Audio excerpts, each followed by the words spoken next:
I want to talk more about mindfulness practices. And by the way, let's just be clear about something here.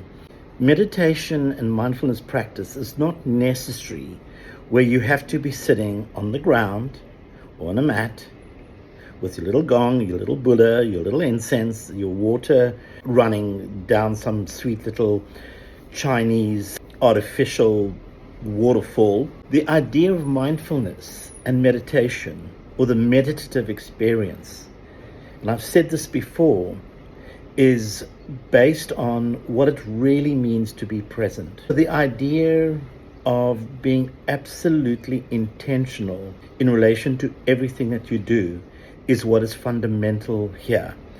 We are faced with so many distractions all day, every day. I have to be very, very disciplined because essentially I'm what you call a screener. I will go from one screen to another screen, to another screen, to another screen in order to distract myself. And I know for a fact how unhealthy that is. I have to be very disciplined.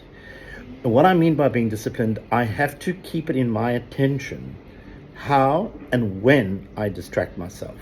Part of my strategy, part of my agenda is to do things with clear intention. If I'm resisting what it is that I'm doing, I stop doing it and I identify what is the resistance. Now, in most cases, I have a history of ADHD.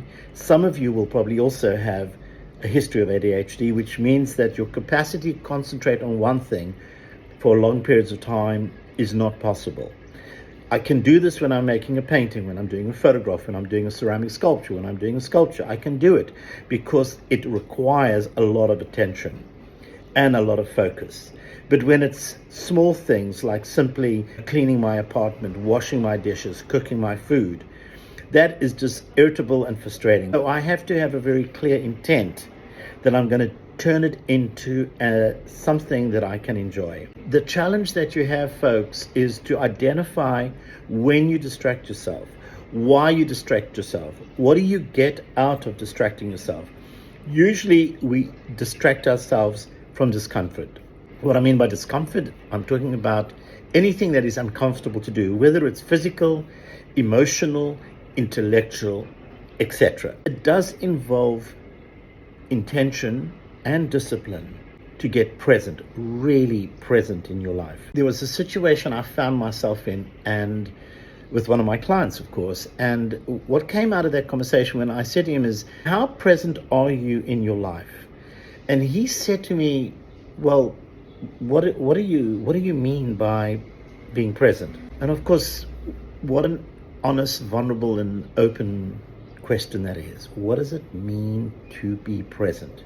Essentially, what it means to be present is noticing where you show up in your life and where you don't show up in your life. And the beautiful example I love to give is when I'm traveling from my home to the station to take a train to London. And before I know it, it's like I'm at the station, but I don't quite know how I got there because I was preoccupied with thoughts rather than taking in my environment.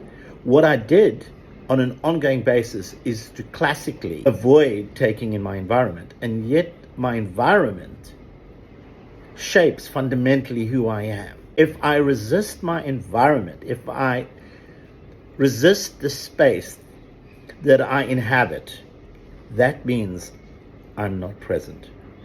Now, I make a point of living in environments which are beautiful, that are tranquil, that are peaceful. I like to be close to the ocean. I like to go as deep into a forest as I possibly can. You need to ask yourself, the environment that you're living in, is it conducive to being present? That is a fundamental question, because if it's not conducive to being present, how can you make your environment conducive to being present? It might be that you need to change your habitation, where you live, whether it's the local area that you live in, or whether it's the city that you live in, or whether it's an environment that you inhabit. And what I mean by that, your home or your apartment. What's fundamental here, folks, you've got to be very clear about if your environment is impacting you negatively, you will then go out of your way not to be present. I'll leave you with that. Thank you.